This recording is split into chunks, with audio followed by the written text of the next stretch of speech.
Secular socialistic states என்ற அந்த வார்த்தை நேரு சொல்லிதான் அம்பேத்கர் சேர்த்தாரு அப்படின்னு ஒரு புது தகவல். இந்து என்ற ஒரு சொல் கட்டமைக்கப்படுகிறது. இந்து என்ற சொல் ஆங்கிலேயர்கள் கொண்டு வந்த சொல், ஒரு காலனி ஆதிக்க சொல் என்பதை தெரியாமல் நாம் எல்லாம் இந்துக்களாக, தமிழர்கள் என்பதை மறந்து இந்துக்கள் என்று நாம் உணர்ந்து கொண்டிருக்கிறோம். எனவே பண்பாட்டு தளத்தில் ஆதிக்க சக்திகளை எதிர்கொள்ள வேண்டிய ஒரு தேவை இருக்கின்றது. எனவே அந்த நேரத்தில், இந்த நேரத்தில் தோப்பா மிக முக்கியமானவராக இருக்கிறார்.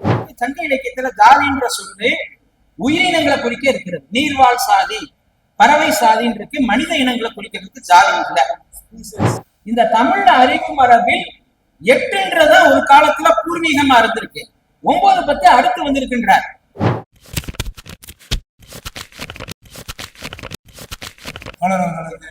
நன்றியை சொல்லி தொடர்ந்து அவர்கள் தோப்பா ஆட்சிய புள்ளியிலே சந்திப்பதை மையமாக வைத்து உரையாற்றுகிறேன் நான் நம்புகிறேன். இல்லை என்றாலும் பரவாயில்லை. நன்றி. மிக சுருக்கமாக ஐயா இன்னொரு அரங்கை உங்களுக்கு அமைத்து தருகிறோம். நன்றி. அனைவருக்கும் வணக்கம். நிறைய பேர் இருக்கீங்க. ஒருத்தரை மார்சங்க ஐயால இருந்து நம்ம பாடகர் ஐயா வரைக்கும் நிறைய இருக்காங்க. ஒருத்தரை சொன்னா 1/4 மணி நேரம் ஆயிடும். எனவே இந்த அவையில் கூடியிருக்கக்கூடிய ஆண்டோர் பெருமக்கள் அனைவருக்கும் அன்பான வணக்கம். கடைசி பேச்சு பரவாயில்ல, கொஞ்சம் பேராவது இருக்கிறீங்க. ஏன்னா நாங்க ஒரு ஆசிரியர்னால கடைசி வகுப்பை சந்திச்சிருக்கிறோம். கடைசி வகுப்புல மாணவர்கள் எப்படி அமர்ந்திருப்பாங்கன்றது பல ஆசிரியர்கள் தெரியும். நம்ம ஐயா தேவத்தி இருக்கிறாங்க, எல்லாருமே ஆசிரியர்கள் தான். மாணவர்கள் செத்து சுண்ணாம உட்கார்ந்துருப்பாங்க.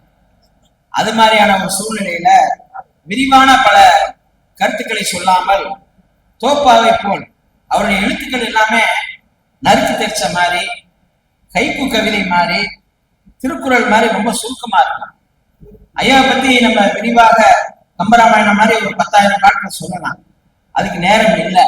அது மாதிரி குரட்பா மாதிரி ஒரு 5 அல்லது 7 நிமிஷம் ஐயா எவ்வளவு அனுமதிக்கிறான்னு தெரியல.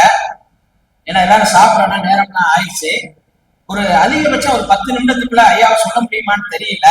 நான் சொல்லலாம்னு நினைக்கிறேன். இன்னைக்கு ஒரு மிக முக்கியமான ஒரு நெருக்கடியான காலம். நம்ம தம்பி முத்தையா நேற்று ஒரு குறுந்தகவலை அனுப்பியிருந்தார். அது இந்த சங்கிகள் கோஷ்டியிலிருந்து வந்தது. அதுல என்ன பல பொய்யான தகவல் என்ன அப்படின்னு கேட்டீங்கன்னா, செக்குலர் அப்படின்றது கான்ஸ்டியூஷன்ல, இந்திய அரசியல் சாசனத்துல அம்பேத்கர் சேர்க்க விரும்பவில்லை. செக்குலர் சோசியலிஸ்டிக் ஸ்டேட்ஸ் என்ற அந்த வார்த்தை நேரு சொல்லிதான் அம்பேத்கர் சேர்த்தாரு அப்படின்னு ஒரு புது தகவல். அப்புறம் மாநிலங்கள்ன்றது தேவையில்லை, ஒன்றுபட்ட மையப்படுத்தப்பட்ட அரசை தான் அம்பேத்கர் விரும்பினார். ஆக இப்படி இன்னைக்கு ஒரு கருத்து தளத்துல மிக ஒரு பெரும் மோசடி நடந்துகிட்டு இருக்கு. இதை இது உண்மை மாதிரி தெரியும். கீழே அந்த தகவல் உதவி சட்டமேதை அம்பேத்கர் HV கண்டே எழுதின புத்தகத்துல இருந்து கொடுத்ததா அந்த தகவல் உண்மையில அந்த புத்தகத்துல அப்படி தகவல் இருக்குமா எனக்கு தெரியல. இதுதான் ஒரு போஸ்ட் ட்ரூத் அப்படிம்பாங்க. உண்மைக்கு புறம்பாக இன்னொரு. அப்ப கருத்து இன்னைக்கு கருத்தியல் தளம் என்பது வலுவா இருக்கு. நாம நான் ஒரு அடிப்படையில் ஒரு மார்க்சிஸ்ட். வர்க்க போராட்டம் என்பதுதான் முதன்மையானது வாக்கு சொல்றார்.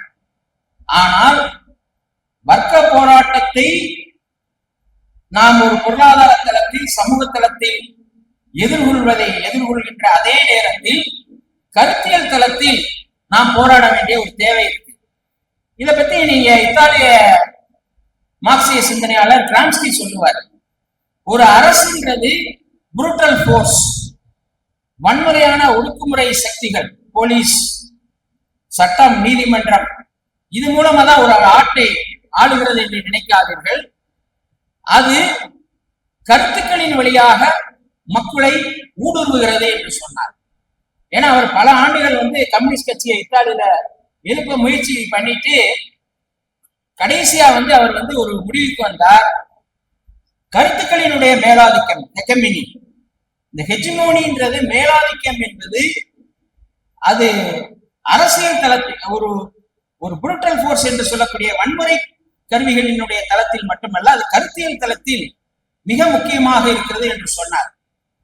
பின்னால் அல்தூசர் அதை எடுத்துக்கொண்டு அவர் ஒரு புதிய மார்க்சியர். அவர் என்ன சொன்னார்னா, அரசு என்பது 2 தளத்தில் செயல்படுகிறது. ஒன்று, இதே தான் அவர் சொன்னார், புரிட்டல் ப்ரோசஸ். அவர் என்ன சொன்னார்னா, ரெப்ரசிவ் ஸ்டேட் அப்பரேட்டஸ், அடக்குமுறை சார்ந்த அரசு கருவி. இன்னொன்று ஐடியாலஜிக்கல் ஸ்டேட் அப்பரேட்டஸ், கருத்தியல் தளம் சார்ந்த கருவி என்பது. அப்ப கருத்தியல் என்பது இன்னைக்கு இந்த நாட்டுல மிக தீவிரமாக செயல்பட்டு கொண்டிருக்கிறது. கருத்தியல் தளத்துல இந்து என்ற ஒரு சொல் கட்டமைக்கப்படுகிறது. இந்து என்ற சொல் ஆங்கிலேயர்கள் கொண்டு வந்த சொல், ஒரு காலனி ஆதிக்க சொல் என்பதை தெரியாமல் நாம் எல்லாம் இந்துக்களாக, தமிழர்கள் என்பதை மறந்து இந்துக்கள் என்று நாம் உணர்ந்து கொண்டிருக்கிறோம். இன்னைக்கு நீ தமிழனா இந்துவான் தீர்மானிக்கிற ஒரு கேள்வி எழுப்பப்படுகிறது. அது ரொம்ப முக்கியமான கேள்வி. இன்னைக்கு நீ தமிழனாக இருக்க விரும்புகிறாயா, இந்துவாக இருக்க விரும்புகிறாயா?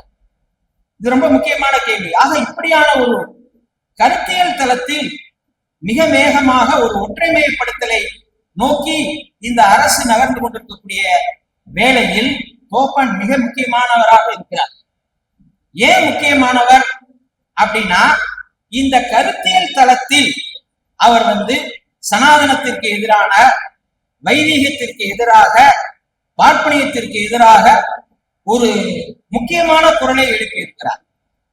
எனவே அவர் அடிப்படையில் நாம் ஒரு பொருளாதார தளத்தில் வேலை செய்து கொண்டிருக்கக்கூடிய, சமூக தளத்தில் வேலை செய்து கொண்டிருக்கிற அதே நேரத்தில் பண்பாட்டு தளத்தில் மிக தீவிரமாக இறங்கியவர் நம்முடைய தோப்பா. அவர் ஒரு பண்பாட்டு ஆய்வாளர். இன்னைக்கு கல்ச்சுரல் ஸ்டடீஸ்ன்றது ஒரு தனித்துறையா வந்துருச்சு. மார்க்சிய ரேமண்ட் வில்லியம்ஸ் போன்ற மார்க்சிய அடிப்படை கொண்டவர்களே கல்ச்சுரல் மெட்டீரியலிசம், பண்பாட்டு பொருள் முதல்வாதம் என்ற ஒரு கருத்தியலை முன்வைக்கிறார்கள். எனவே பண்பாட்டு தளத்தில் ஆதிக்க சக்திகளை எதிர்கொள்ள வேண்டிய ஒரு தேவை இருக்கின்றது. எனவே இந்த நேரத்தில் தோப்பா மிக முக்கியமானவராக இருக்கிறார். இப்ப தோப்பா எப்படி ஒரு பண்பாட்டு ஆய்வாளராக இருக்கிறார் அப்படின்றதுக்கு 3 விஷயத்தை பத்தி நான் சொல்றேன். ரேமண்ட் வில்லியம்ஸ் என்ன சொல்றாருன்னா, பண்பாடு 3 விதமான அசைவுகளை கொண்டிருக்கும். தோப்பா வார்த்தை பண்பாட்டு அசைவு. ஒன்று லிவிங் கல்ச்சர், வாழும் பண்பாடு. இப்ப அழகர் கோயில் திருவிழா எடுத்துக்கங்க, அது ஒரு லிவிங் கல்ச்சர். சித்திரை திருவிழா எப்படி நடக்குது, அதுக்குள்ள எப்படி சமூக உறவுகள் இயங்குகிறது, எப்படி ஆதிக்க சக்திகள் இருக்கிறது, நாட்டார் தெய்வ மரபு எப்படி இருக்கிறது, இப்படியான ஒரு வாழும் மரபை ஆராய்கிறது. அது அழகர் கோயில். 2வது ரிகார்டல் கல்ச்சர், ஏற்கனவே எழுதப்பட்ட இலக்கியங்களில், கலை வடிவங்களில், கல்வெட்டுகளில் பதிவாகியிருக்கக்கூடிய விஷயம். இதை அவர் பேசியிருக்கிறார். இப்ப நம்ம சங்க இலக்கியத்தில இருந்து, ஆழ்வார் பாடல்களில் இருந்து, பாரதியார், பாரதிதாசன், ரிகார்டட் ஆவணப்படுத்தப்பட்ட பணுவல்களுக்குள் எப்படி இருக்கு, அது ரொம்ப நுணுக்கமா அவர் ஏன்னா ஆராய்ச்சின்னு சொன்னா உள்ளதன் நுணுக்கம் ஆயுதம்ன்ற தொல்காப்பியர். ஒரு சில துளிகள் தான், 1-2 மட்டும் நான் சொல்லி காட்டுறேன். ஒண்ணு அவர் என்ன சொல்றாருன்னா, முக்கியமா இந்த சங்க இலக்கியத்தின் சாதி பற்றி ஒரு கட்டுரை. இந்த கடைசியா அந்த வழித்தடங்கள்ன்ற புத்தகம், மற்ற புத்தகங்கள் அதிகமா பேசியிருக்கேன், இதுல உள்ள ஒரு கட்டுரை இந்த சாதிகள் பற்றிய சங்க இலக்கியத்தில் ஜாதி அப்படின்றது. அதுல அவர் நுணுக்கமா ஆய்ந்து பார்த்து, சங்க இலக்கியத்துல ஜாதின்ற சொல்லு உயிரினங்களை குறிக்க இருக்கிறது. நீர்வாழ் சாதி, பறவை சாதின்னு இருக்கு. மனித இனங்களை குறிக்கிறதுக்கு ஜாதி இல்லை. ஆமா. ஆனால் குடிகள் என்ற சொல் இருக்கிறது, கணங்கள் என்ற சொல் இருக்கிறது என்று வருகிறார். அடுத்தவர் என்ன சொல்றாருன்னா, இந்த குடிகள் சமூகம் தான் ஆதி. பாணன், பறையன், கடம்பன் என 4 குடிநிலை இலவே. அப்ப என்னென்ன குடிகள் இருந்ததுன்றதை அவர் லிஸ்ட் அவுட் பண்றார். பண்ணிட்டு இந்த விஷயங்களை கைலாசபதி தமிழ் வீராய் போட்டில வேற ஒரு கண்ணோட்டத்துல பேசுறார். எப்படி ஒரு இனக்குழு வாழ்க்கையை அழிந்து ஒரு அரசு உருவாக்கம் என்பது நிகழக்கூடிய காலகட்டத்தில் சங்க இலக்கியம் எழுதப்பட்டிருக்கிறது என்பதை சொல்றார். இவர் என்ன சொல்றாருன்னா, அதையே உள்வாங்கி கொண்டு பண்பாட்டு தளத்துல நம்முடைய தமிழ் மரபு, தமிழ் இலக்கிய மரபு என்பது ஒரு புலமை மரபு, ஒரு பாணர் மரபு வருவதற்கு முன்னால் ஒரு சடங்கியல் சார்ந்த பாடல்கள் இருந்திருக்க வேண்டும் என்று அந்த கருத்தை வைத்துக் கொண்டு இன்னும் நுணுக்கமா போய் இந்த பாணர்கள் பாடக்கூடிய பாட்டு, வேலன் பாடிய பாட்டு, அகவன் மகள் பாடிய பாட்டு, இப்படியான பாட்டுகளை எடுத்துக்கொண்டு அதற்குள்ள எப்படி ஒரு மந்திரவாத தன்மை, ஒரு சடங்கியல் தன்மை இருக்கிறது என்பதை ரொம்ப நுணுக்கமா சொல்றார். இந்த பழைய பாடல்கள் எல்லாமே நேரடியாக மக்களை பார்த்து உரையாடக்கூடிய தன்மையில் இருக்கும். விழித்து பாடுவது, அகவன் மகளே அகவன் மகளே, மனவு கோப்பண்ண நன்னடம் கூந்தல் அகவன் மகளே, பாடுக பாட்டே இன்னும் பாடுக பாட்டே, அவர் நன்னடம் குன்றம் பாடிய பாட்டே. இப்படி அவர் சொல்றார். இது மாதிரி நிறைய அடுக்கி சொல்றார். எங்க எந்தெந்த பாடல்கள்னா, அப்போ சங்க இலக்கியம் என்பது ஒரு 500 ஆண்டுகால நீண்ட கால பரப்புக்குள்ள வெவ்வேறு விதமான வாழ்வியல் பண்பாடுகள் சார்ந்த கூறுகள் எப்படி அதற்குள் பொருந்திருக்கின்றன. எனவே நம்முடைய சங்க மரபுக்கு முந்தைய ஒரு எழுத்து மரபு, இலக்கிய மரபு என்பது நம்முடைய பூர்வீக வேளன்கள், பாணன்கள், அகவன் மகள், புறத்தியல் போன்றவர்களிடம் இருந்த சடங்கியல் பாடல்களின் தன்மையை நீங்கள் இவற்றில் கண்டுகொள்ளலாம். முடிஞ்சு போச்சு. அடுத்தது இந்த தாய் தந்தைன்ற சொல்லு. ஆய் என்பதுதான் அம்மான்றது, ஆய் என்பதுதான் வேற்சொல் தாய்க்கு. சரிதானா? யாய், நாய், தாய். யாய்னா என்னுடையது, நாய்னா உன்னுடைய தாய், தாய்ன்றது பொதுச்சொல். இப்ப தந்தைன்றதுக்கு எது வேற்சொல்? இப்ப எந்தை, நுந்தை, தந்தை இருக்கு. தன்மை, முன்னிலை, படற்கை. தந்தை படற்கை, எந்தை, தன்மை, நுந்தை, முன்னிலை. இப்ப இந்த தந்தைக்கு எது வேற்சொல்? தாய்க்கு ஆயின்றது வேற்சொல், தந்தைக்கு எது வேற்சொல் அப்படின்றது பேசப்பட அவர் புதுசா கண்டுபிடிச்சு சொல்றாரு.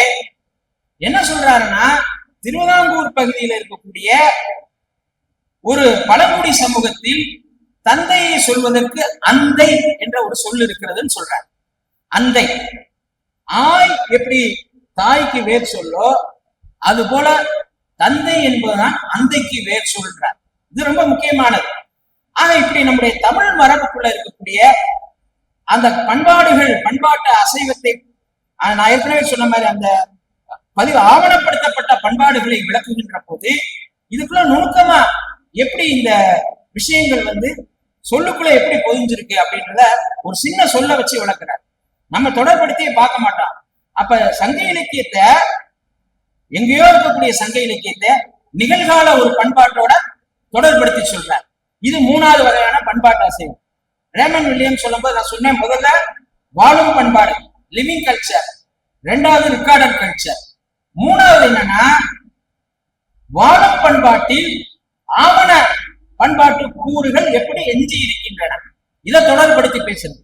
அப்ப இந்த 3வது விஷயத்துல அவர் என்ன பண்றாருன்னா, சங்க இலக்கியத்தில் இருக்கக்கூடிய ஒரு சொல் நிகழ்கால சமூகத்துல எப்படி அது எச்சமாக இருக்கிறது என்பதை அவர் சொல்றார்.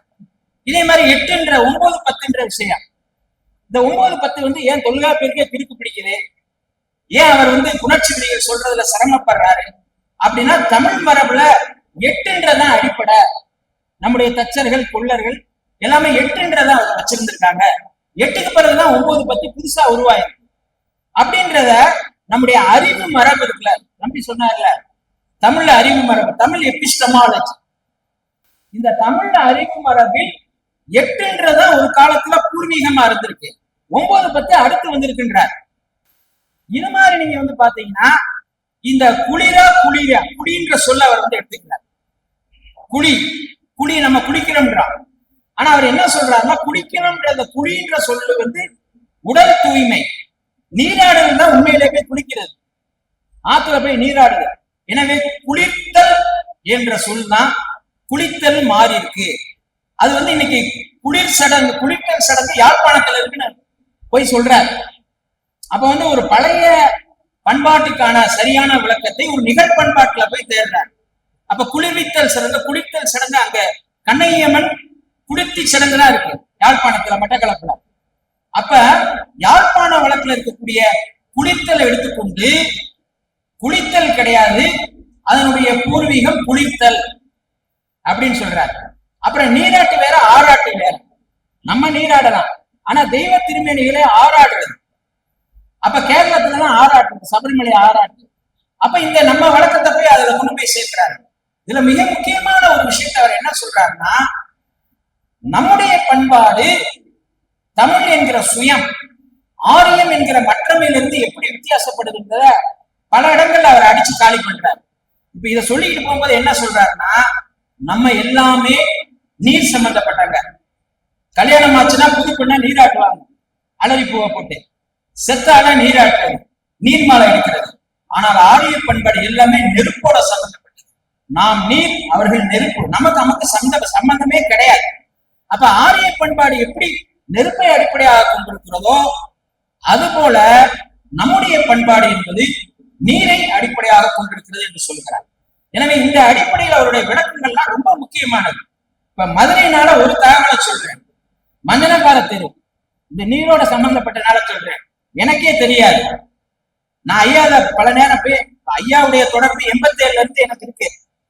எப்ப தியாகராஜா காலேஜுக்கு வந்தாரோ முத்துமோகனை பார்க்கணும்னா நானும் அவரும் சிம்மக்கல்ல அந்த ஆட்டோ எலக்ட்ரிக்கல் மேல உள்ளே ரொம்ப குறுகலான படி, அதுக்குள்ள நெளிஞ்சு இழிஞ்சு மேல 3வது மாடிக்குள்ள போகும்போது மூச்சு வாங்கிடும். ஐயா பேசாம கொஞ்ச நேரம் உட்காரியாம்பாரு. அன்னைக்கு ஏற்பட்ட தொடர்பு கடைசி வரைக்கும் இருந்தது, இன்னைக்கு இருக்கு. ஏன்னா அவர் நம்மளோட புஸ்தகத்துல இருக்கிறாரு, எழுத்துக்கள்ல இருக்கிறார், நினைவுல இருக்கிறார். இந்த மஞ்சனக்காரத்தில் ஏன் வந்துச்சுன்னு கேட்டீங்கன்னா, கோயிலுக்கு மஞ்சள நீர் எடுத்துட்டு போறவங்க. அப்ப இந்த நீராட்டுறதுல என்னென்ன பொருளை பயன்படுத்துறாங்க? மஞ்சள், திப்பிலி, வேப்பலை, அதுக்கப்புறம் ஒரு பட்டியல் போடுற. தமிழ் கலாச்சாரத்துல என்னென்ன பொருள்களை நீராட பயன்படுத்துவாங்க? திருமேனிக்கு உரிய மஞ்சள நீர் எது? அந்த மஞ்சள் நீரை எடுத்து போவர்கள் தான் மஞ்சனக்காரர்கள். யாருக்கா தெரியுமான்னு தெரியல. நம்ம மஞ்சனக்கார தெரியல. நான் 10 லட்சம் தடவை போயிருப்பேன் வண்டியில. ஆனா ஒரு இடத்துல தெளிவா, அப்ப எவ்வளவு நுணுக்கமா விஷயங்களை தோப்பா ஐயா பாக்குறான்னு பாருங்க. எனவே அவருடைய எழுத்துக்கள் எல்லாமே சின்ன சின்ன குறிப்புகளை தான் தந்துட்டு போயிருக்கிறார். விரிவான ஆய்வு அழகர் கோயில் தான். மற்ற எல்லா ஆய்வுகளும் ஆய்வுக்கான முன்குறிப்புகள். ஒவ்வொன்றும் விரிவா செஞ்சுக்கிட்டே போலாம். நீங்க அவருடைய கட்டுரைகளை பாத்தீங்கன்னா 1, 2, 3, 4 போட்டுக்கிட்டே போவார். அந்த 1 ஒரு தீசிஸ், 2 ஒரு தீசிஸ், 3 ஒரு தீசிஸ். எனவே தோப்பாவின் உடைய நூல்கள்ல இருந்து பல ஆயிரம் முனைவர் பட்டம் உருவாவதற்கான ஆய்வு குறிப்புகள், ஆய்வு தலைப்புகள் இருக்கின்றன. எனவே அவர் தொடர்ந்து பேசப்பட வேண்டிய ஒரு நபராக இருக்கிறார். எனவே இன்றைய இந்துத்துவ சூழலில் தமிழனுடைய சுய அடையாளத்தை, தமிழ் பண்பாட்டை, ஒரு ஜனநாயக பண்பாட்டை, ஒரு பொது உடைமை பண்பாட்டை தக்க வைப்பதற்கு தோப்பாவின் எழுத்துக்களை ஆயுதமாக ஏந்த வேண்டியது நம்முடைய கடமை என்று சொல்லி வாய்ப்பிற்கு நன்றி கூறி விடைபெறுகிறேன். நன்றி, வணக்கம்.